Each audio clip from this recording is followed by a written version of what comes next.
আসসালামু আলাইকুম। মুনমুন কিচেনের লাইভ চ্যানেল থেকে আমি মুনমুন আছি আপনাদের সাথে। আমি আপনাদের মাঝে শেয়ার করব মিষ্টি কুমড়া দিয়ে খুব সুন্দর গাঁদা ফুল পিঠা রেসিপি। দেখতে যেমন সুন্দর, খেতেও বেশ দারুণ। মিষ্টি কুমড়া দিয়ে যে এত সুন্দর পিঠা তৈরি করা যায় সেটা না দেখলে বিশ্বাস করবেন না। তাই আর দেরি না করে চলুন শুরু করা যাক আমাদের আজকের রেসিপি। এখানে আমি মিষ্টি কুমড়া নিয়েছি। এবার একটা পিলারের সাহায্যে আমি মিষ্টি কুমড়ার খোসাটা ফেলে নেব। আপনারা যারা বটি দিয়েও খোসাটা ফেলে নিতে পারেন। এবার এটাকে আমি কেটে নেব।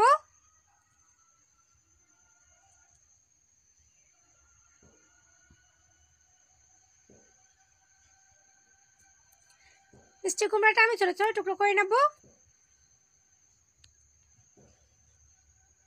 আমি ছোট ছোট টুকরো করে নিয়েছি। এবার এটাকে আমি ভালোভাবে ধুয়ে নেব। এবার চুলে একটা প্যান বসিয়ে ধুয়ে রাখা মিষ্টি কুমড়াগুলো দিয়ে দেবো পরিমাণ মতো পানি। এবার একটা ঢাকনা দিয়ে ঢেকে ভালোভাবে সিদ্ধ করে নেব। আমি ভালোভাবে সিদ্ধ করে নিয়েছি। এবার এটাকে আমি ঠান্ডা হতে রেখে দেবো।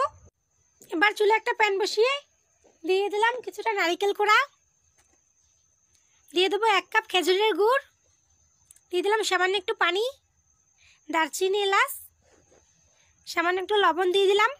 এখন ভালোভাবে নেড়ে একটা নারকেলের পুর তৈরি করে নিতে হবে। আপনারা চাইলে এখানে চিনি দিয়েও পুরটা তৈরি করে নিতে পারেন।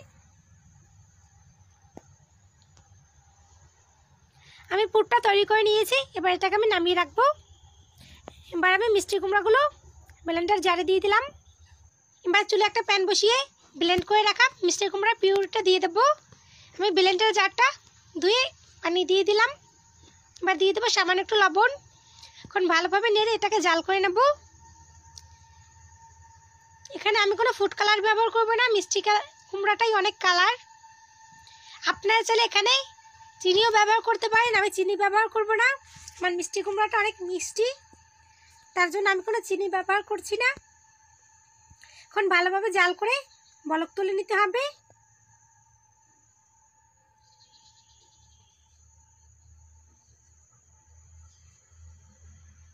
আমি বলক তুলে নিয়েছি। এবার এখানে দিয়ে দেবো আমি 1 কাপ শুকনো চালের গুঁড়া।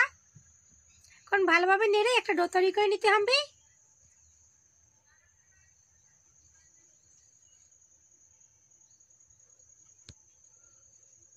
আমি একটা ডো তৈরি করে নিয়েছি। এবার একটা ঢাকনা দিয়ে ঢেকে কিছুক্ষণ অপেক্ষা করব, ভালোভাবে সিদ্ধ হয়ে যাবে। এবার এখানে আমি একটা বড়টা পাত্রে ঢেলে নিলাম।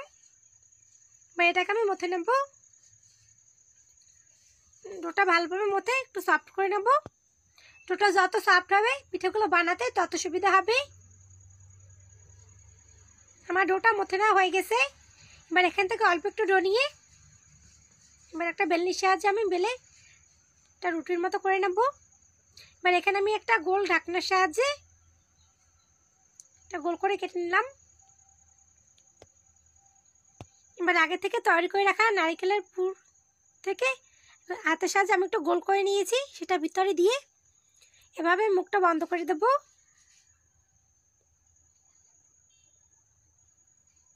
এবার এটাকে আমি একটু গোল করে নেব।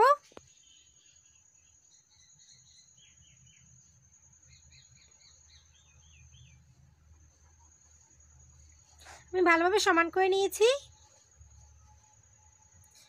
এবার একটা কাটারের সাহায্যে আমি ডিজাইনটা করে নেব।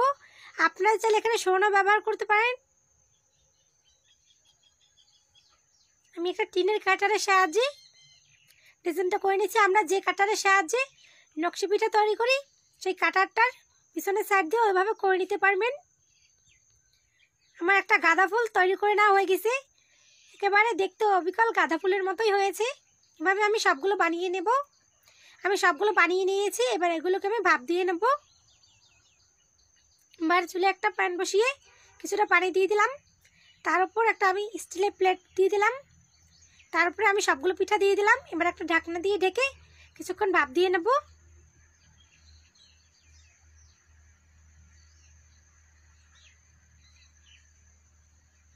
আমি কিছুক্ষণ ভাপ দিয়ে নিয়েছি। এবার এটাকে আমি নামিয়ে নেব। এবার এটাকে নামিয়ে আমি কিছুক্ষণ একটু ঠান্ডা করে নিয়েছি। এবার একটা আমি ভেঙে দেখাচ্ছি, দেখুন কতটা পারফেক্ট হয়েছে।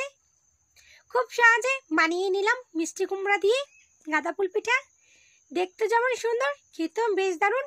মিষ্টি কুমড়া দিয়ে যে এত সুন্দর পিঠা হয়, না দেখলে আপনারা বিশ্বাসই করবেন না। আমার এই ভিডিওটি ভালো লাগলে লাইক কমেন্ট শেয়ার করবেন। আমার চ্যানেল নতুন হয়ে থাকলে আমার চ্যানেলটি প্লিজ সাবস্ক্রাইব করবেন। আমার ভিডিও সবার আগে পেতে হলে বেল বাটনটি অন করে রাখবেন। এতক্ষণ আমার সঙ্গে থাকার জন্য অসংখ্য ধন্যবাদ। আসসালামু আলাইকুম।